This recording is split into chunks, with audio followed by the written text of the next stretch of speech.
Hello everybody and welcome back to the America's Grandmasters playoffs. It's time for semifinal number 2. My name is TJ. I'm joined by Sottle. Sottle, once again casting America's. How you feeling today? How's the energy? How's it flowing through you right now? Feeling overwhelmed with freedom. That's how I'm feeling. Yeah. I salute you, good sir. But before we jump too deep into the freedom that we're experiencing, let's go ahead and talk about this semifinal. It's going to be PNC taking on Eddie. It's a very interesting matchup, and one of the things to note coming into this second semifinal is that the Americas semifinals as a whole had 4 unique archetypes coming into it, which was very cool to see. We saw some Rogue versus Mage in Europe, but now here in Americas, 4 unique archetypes, so we're guaranteed that different archetype final. Yeah, and it's cool to see that even on top of them being unique from each other, there's actually 2 quite unique decks in the other definition of the word, where Pogo Hopper Rogue coming in from Frozen, and then from Eddie's side, of course, the Holy Wrath Paladin as well, which is potentially huge in this matchup. You want to talk about people with a lot of freedom. Eddie has a lot of freedom right now in this matchup, because this is kind of what he was aiming at when he cooked up the idea to be bringing Holy Wrath Paladin with him. He wants to fight against mages, and that's what he's going to be doing, at least in this first match now against PNC. Yep. He defeated Purple yesterday on the Warrior, which is one of the toughest matchups, and he got through that 2-0, and then he defeated Dog on the Rogue, which was one of the toughest matchups as well. So maybe if that trend holds true, now against an easy matchup, he's probably going to have a tougher time. But let's go ahead and take a look at Eddie's lineup with that Holy Wrath Paladin. Pretty standard from what you'd expect. It does have 1 copy of the Equality, but makes up for it with the double Shrink Ray. Does run that Elven Archer. Elven Archer in a semi-final top-tier competitive Hearthstone lineup. Heck yeah. Heck yeah. Just tee you up for some analysis. Heck yeah. It's a useful card. You sound like me. I mean, it's infectious. Your idiocy is spreading, TJ. What can I say? Thank you. I appreciate it. Yeah, it's a very useful card. It's a card that's become core in the deck pretty much since Bloodsail Corsairs have kind of made their way out, where it's just filling that spot where it's another card that you can draw from Christology. The number of minions that you have to be able to draw off Christology is important. It just ticks a lot of boxes. It's good with equality. It's good for dealing that 1 extra damage, especially because it can set up a pure 30 combo with True Silver Champion, Elven Archer, and the Holy Wrath to deal exactly 30 if you hit that 25. It's just a very useful utility card.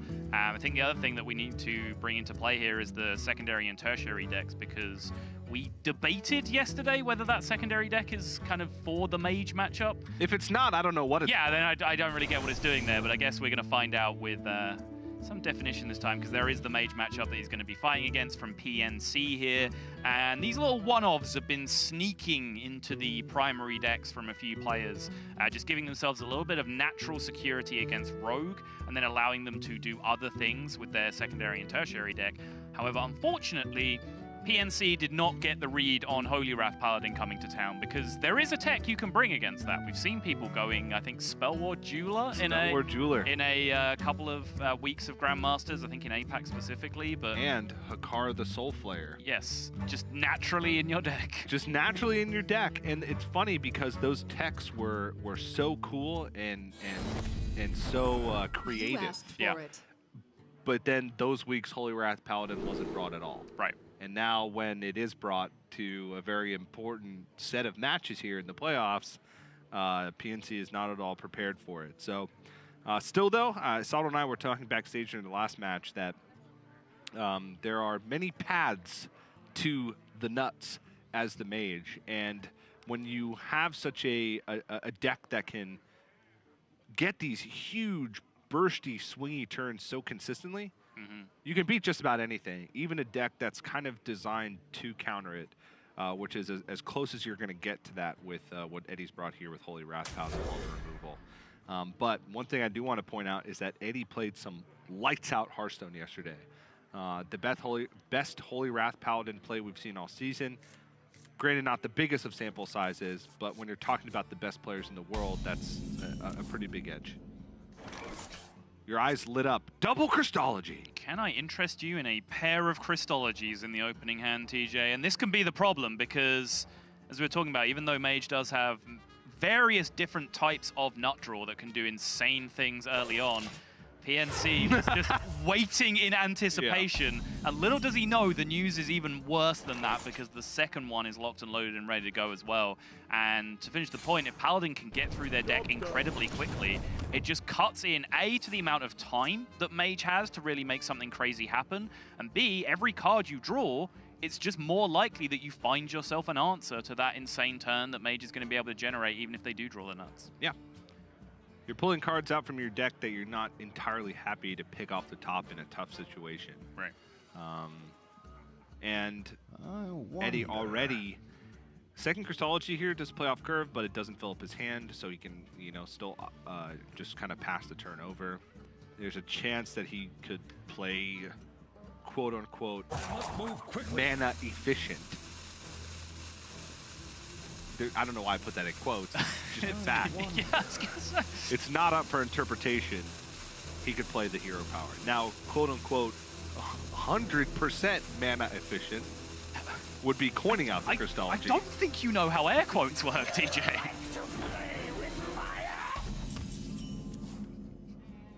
Quote unquote. That was a quote from you.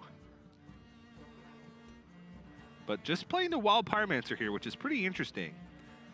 I think he might be worried about Stargazer Luna specifically. Yes. In which case, great read. The thing that I want to talk about is the fact that Wild Pyromancer is likely important for the activations of those removal spells later in the game. Yeah. And Eddie did have coin Truce over Champion to deal with a Stargazer Luna should it have come out. Also, yes. What to do? Pyromancer is important because you can't just shrink ray a huge board of giants. Like, you can, it's good for you, for sure. But if you leave those giants on the board, even as 1/1s, then Conjurer's Calling is still very impactful. You have to kind of sweep the board away to make sure that those Conjurer's Callings then sit dead in their hand. So Pyro Shrink Ray is a very, very powerful way to be able to do that. And Snip Snap really puts this Wild Pyromancer in an awkward spot because currently he has no way to kill it and then sweep up the 1/1s that come out after it. Right. Let me think. And now Truce over Champion doesn't have a great target. He could coin it out now, but it would leave his Wild Pyromancer at a 3/1 with 2 1/1s on board. It'd be challenged immediately. And then that Wild Pyromancer, while it did push 3 damage, would be kind of wasted. So can he just divert back to card draw in that case? If he Crystology's here, he would go down to 7 up till 9 and then draws a Novice Engineer, which would keep him at 9 cards. Seems reasonable to me. Blood Mage, same thing. Slower draw card. Get it done now so you have the immediacy of the Novice Engineer later on. Just depends on whether you think you need that spell damage. I must move quickly. I don't think it's going to be super relevant. Consecration will likely deal with board states that you want them for anyway, whether it be because you just shrink rate or equality, right, or a board with Sorcerer's Apprentice plus Mana Cyclone. Right. I actually find the most common time that spell damage comes in useful is when you're trying to deal 5 damage to your opponent's face to like set them up. Well, not specifically 5, but like say they're at 28 or 29 instead of 1 lower and you need to use Consecration or Hammer of Wrath to like set up your 25 for the following turn. That's usually, to me, the only time where it's really coming useful. Wonder. Yep.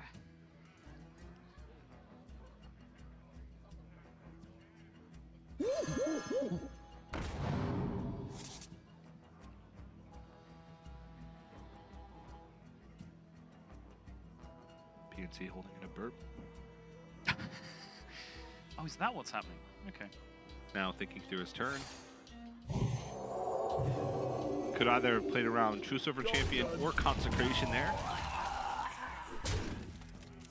And I think out of the two, he's more happy to see Consecration because that's another equality / shrink ray activator that's gone. Yes. So he'd rather force that out than force Truce over.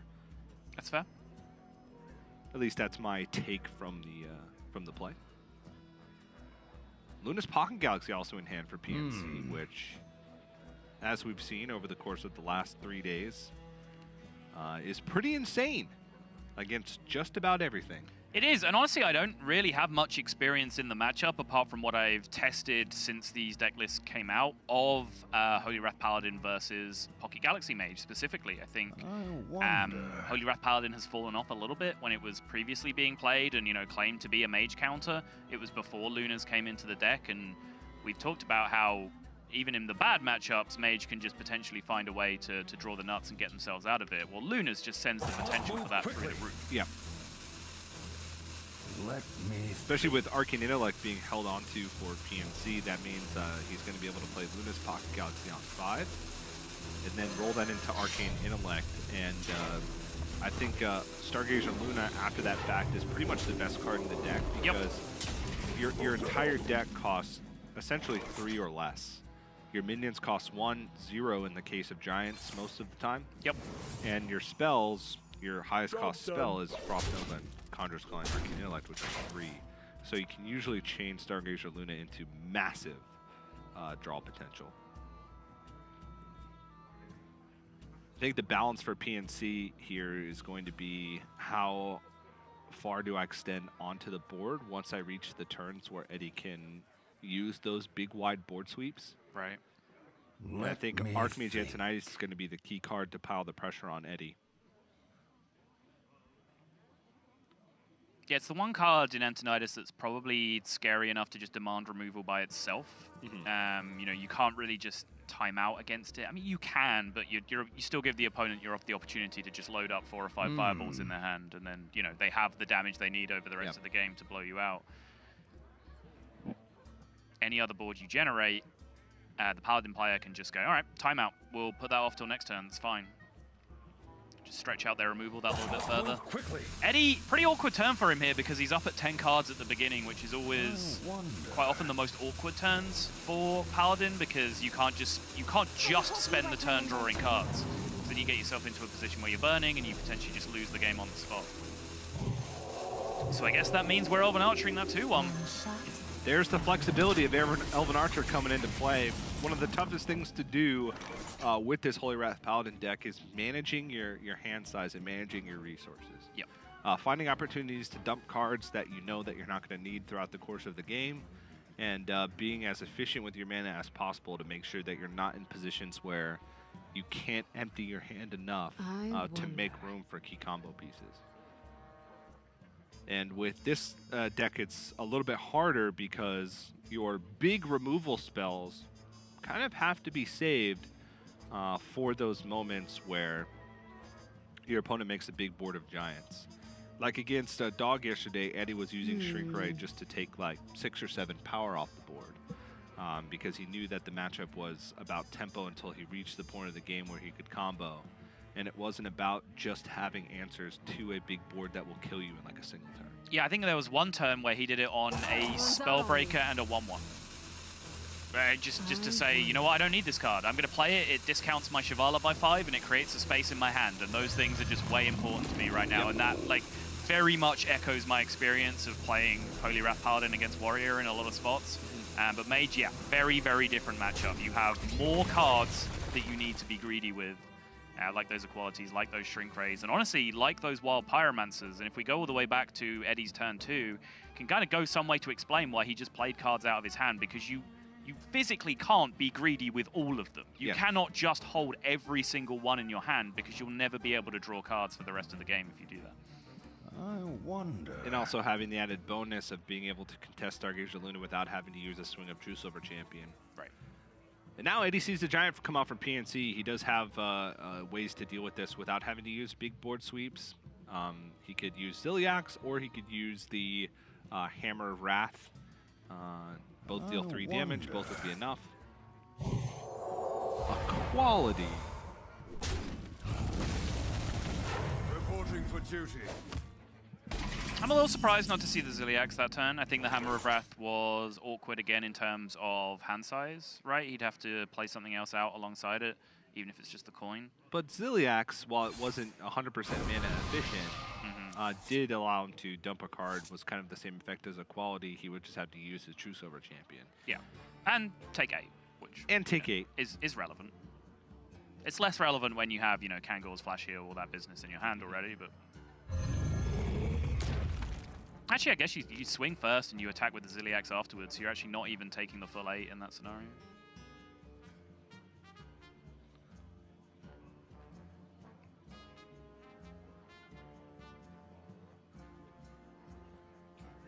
This is the dance that PNC has to make here. It's how far do I want to extend on the board? Is Conjurer's Calling worth it? One's out on me. He's seen a Wild Pyromancer. He's seen an Equality. There's only one Equality in the deck, at least in the primary deck for him. Yep. So he's got the double Shrink Ray, Consecrations, and one Wild Pyromancer left in the deck. No timeout either, so he doesn't have a way to kind of just buy himself a turn to stabilize, right? To buy himself a turn to force maybe PNC to extend a little bit further onto the board, allow him to get the mana to be able to do these combos. Right now, he doesn't even have the mana to be able to Shrink Ray plus Consecration. And the point you made earlier is you Shrink Ray this board and you don't remove it, then what does your situation look like? PNC just Conjures Callings this 10 drop now that's a 1/1, re-ups the board and then says, okay, one less removal that you have left to deal with my wide board. And crucially, PNC recognized that situation because he says, all right, I'm throwing the mirror images out onto this board because if I play mirror images, then suddenly just Shrink Ray is not enough. If he didn't play the mirror images, Shrink Ray, the 1/1 trades, the True Silver trades, there's no Conjurer's Calling target on the board anymore. But through the use of the mirror images, he takes that option away from Eddie. He knows that he's got himself into a very promising situation here with the one copy of Equality gone. He kind of knows this is sticking.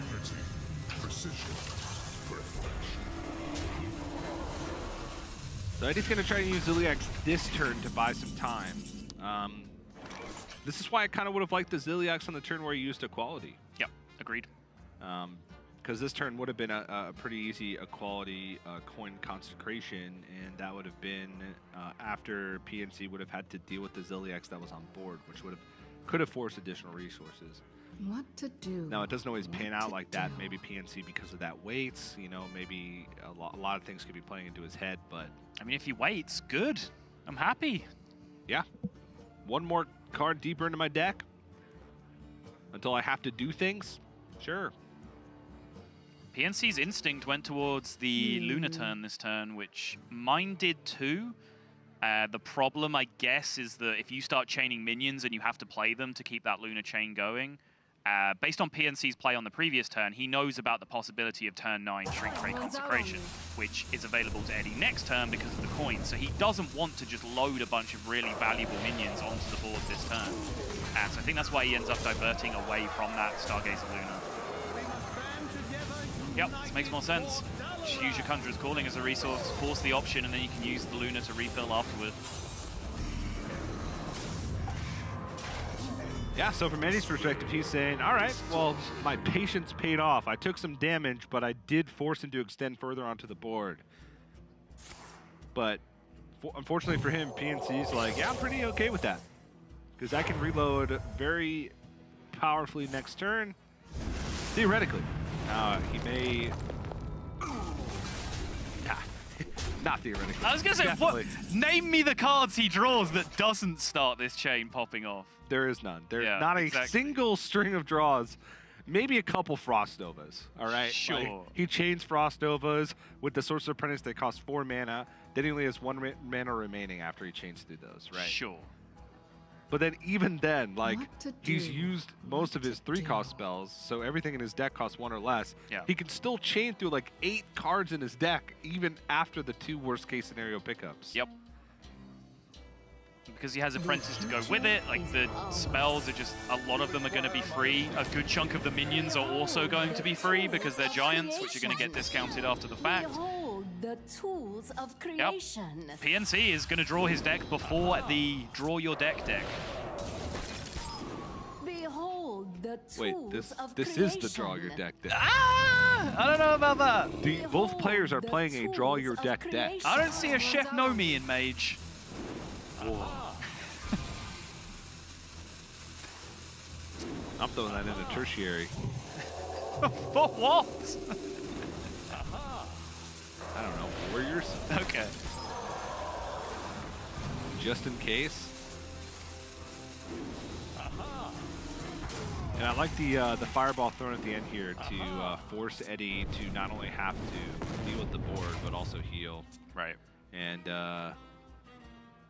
no timeout picked up, which means bad news. Yes. Yes, it does. He could still prismatic lens into a timeout. I don't see any way that he survives from that point. Crystal with Kangor, Flashlight, and the swing from the True Server gains 12 total. Right. He goes to 24, he'd die on the board. He can Flash of Light and Prismatic Lens and still have enough remaining for the timeout afterwards? Theoretically. Yes. Like the minions that he has left in his deck cost 2 or 25. 25, yeah. Let me think. He has a So Wild Pyro, a Novice Engineer, and a Baleful Banker. And a Shivala. And a Shivala.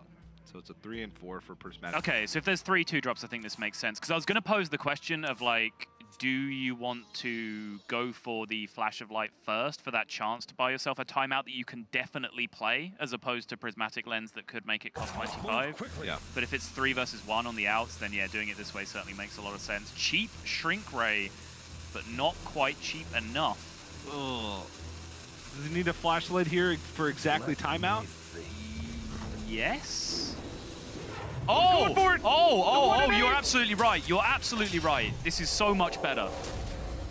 Oh. Okay, so it's a 1-outer versus a 2-outer in that situation, but it's a 1-outer that wins the game as opposed to just helping you live for another turn without a big solution to the board next turn. I think that makes sense because, okay, you've picked up the Shrink Ray, right? The cheap Shrink Ray. So you go for the 1-out, you go for the 2-outer, you find the timeout, and you play it, you survive. Then you follow up with Shrink Ray, Consecration, Crystal Smith Kangor, heal, theoretically. Yes, and your opponent has as many fireballs as they want in their hand. And then at any point in time, you can go, at that point, either you've drawn Shivala and you have Baleful Banker, Shivala, Holy Wrath in your hand, or you don't draw Shivala and that option is still available to you, but at a higher chance. I think you go for the timeout. Okay, actually, no, you're making a lot of sense. You are making a lot of sense.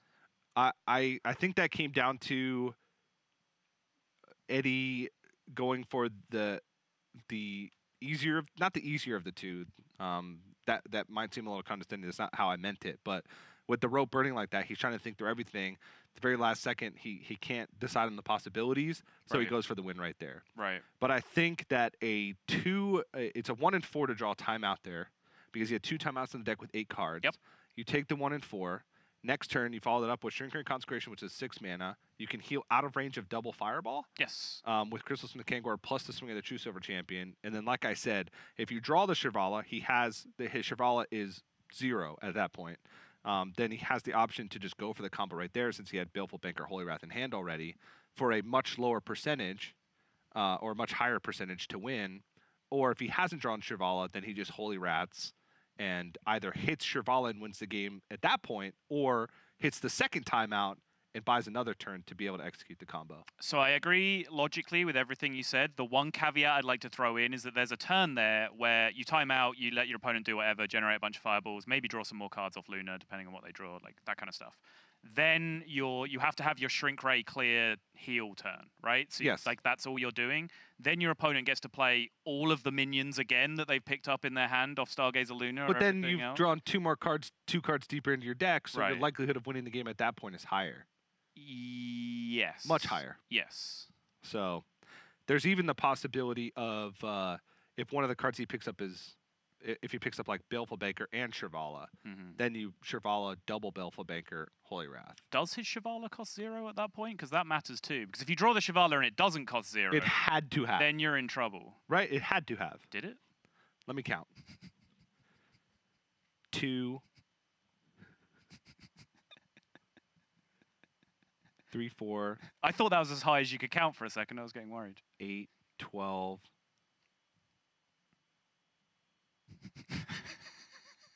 16. The second Shrink Ray, 21.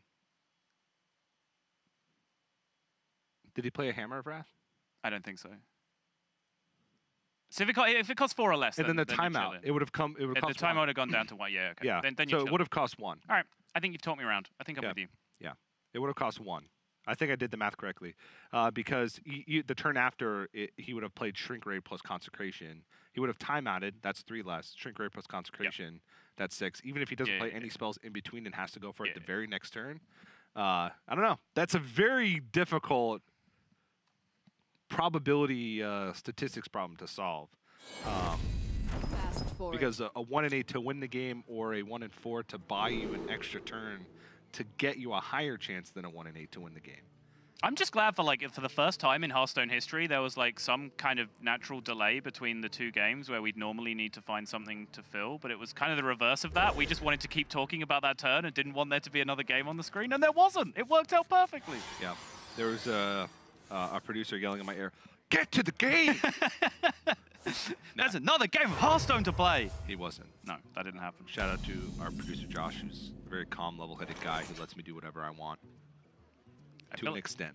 I feel like that's the only kind of producer you could have.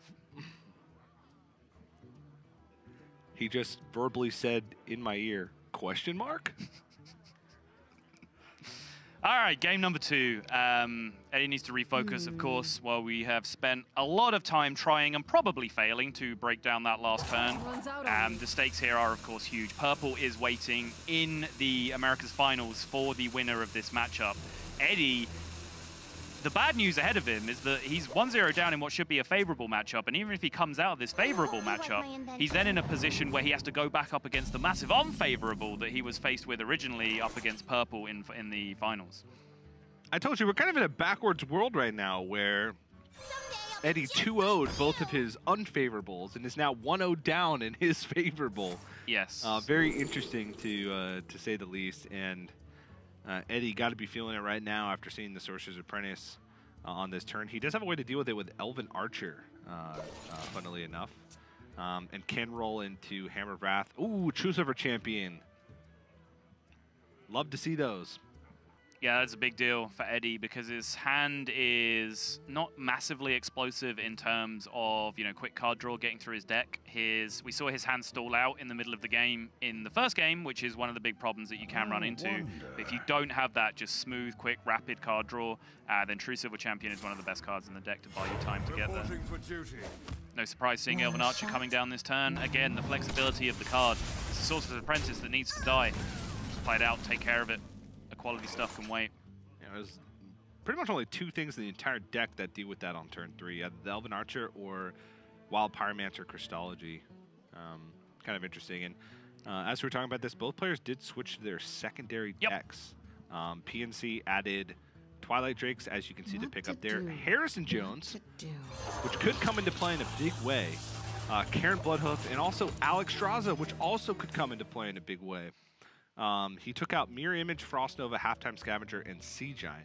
On the other hand, Eddie, and this was our question coming into the series, was the secondary deck just an additional package for Mage? And it is. He took out Baleful Banker, Holy Wrath, and Ziliax to make room for second Acolyte of Pain, the second Equality, and the second Hammer of Wrath.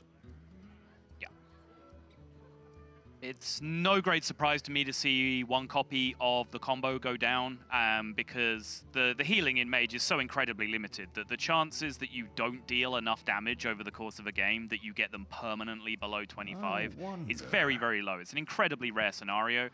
So I have to imagine cutting 1 copy of that package just for more card draw so you can smoothly get through your deck just increases your win rate by a good chunk.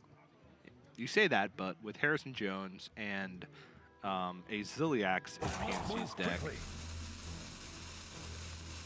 I mean, 2 Hammer of Wraths, 2 Consecrations. They're still not healing out of that, even in that world, you're still getting to swing with 1 copy of with 3 of your 4 True Silver swings, right? Like, you're looking at me with such skepticism, TJ. I don't know. I feel like we've seen this so many times where players are like, I don't need 2.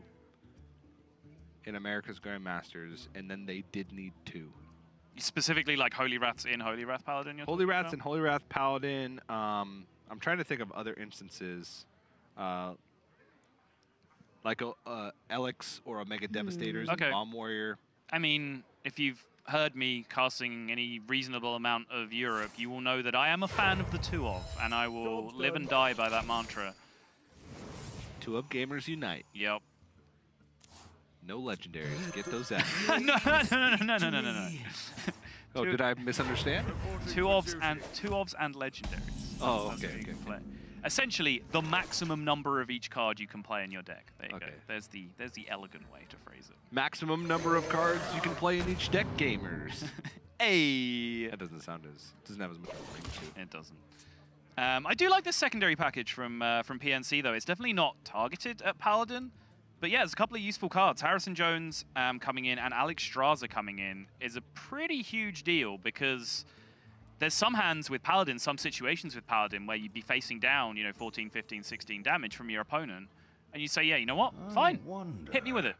I'm not going to waste a timeout on this. I'm not going to waste a clear on this. My hand has a bunch of healing in it.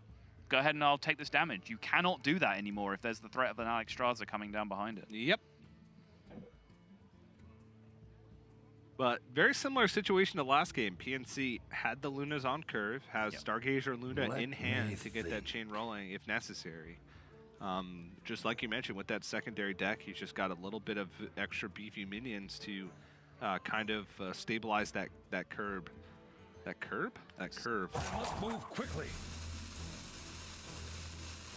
Speaking of Twilight Drake and Paladin, Casey pointed out to me on Twitter that the new Lion card that we revealed today, that I've already forgotten the name of, it draws Twilight Drake as a 1 health minion. So you actually get that as a curve. Balance Pride. There you go. 3 into 4. Insane. Juicy. That's if you can trade it into something, because it is a death rattle. That's fair. What are they going to do? Not play minions and get hit in the face by a 3-1 every turn? Sign me up. Great point. Alex Straza picked up for 1 mana. That's insane. However, despite that, PNC is not looking overly enamored with the situation. Why? It's a great question. Judging by that Alex Straza, his next card is Archmage Antonidas. What to do? What to do? I think his dilemma is play it now and let my opponent potentially get rid of some of this value from Alex Straza. Runs out on me. I don't think I'm ever interested in tempoing this Alex Straza.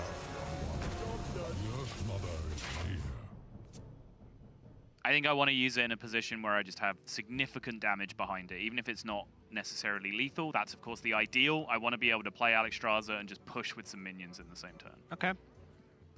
Now, it is a 1 mana 8/8. That's my argument. And it's a fantastic argument that I 100% take on board. But I do see your point. If he waits 1 more turn and plays it, he gets at least 4 additional damage because it's unlikely that this Cairn dies in its entirety. Right. The light bends. Do you like to play with fire? Let the pain speak Again, to Eddie me. just kind of loading out with some very valuable minions here. The Crystal Smith Kangol and the Wild Pyromancer. The lack of Wild Pyromancer, you could say, kind of came back to bite him a little bit in the first game, where he just didn't have that cheap flexibility to be able to activate some of those combo cards and took extra damage because of it. But at the same time, we kind of made the counterpoint to say you can't just sit there holding on to all of these cards. That's just not how the deck works. No. Especially if you're playing 2 Acolytes, which we've already saw the first one. You have to start cycling. And right now, it feels like Eddie is playing against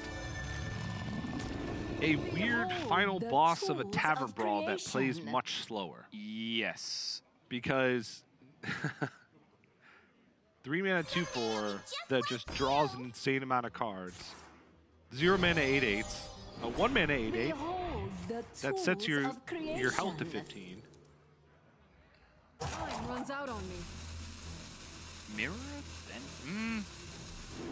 Okay, Behold sure. the tools of And there are creation. 3 fairly poor options. Behold the tools of creation. He's going to rip the Alex Straza. And a counter spell. And now with the counterspell coming down, that means that if any amount of mana is spent on a spell, then that makes the cheapest, one of the cheapest possible clears, being a quality consecration, unplayable this turn. And he cleared the Wild Pyro. Yep. That was a really nicely set up turn for PNC.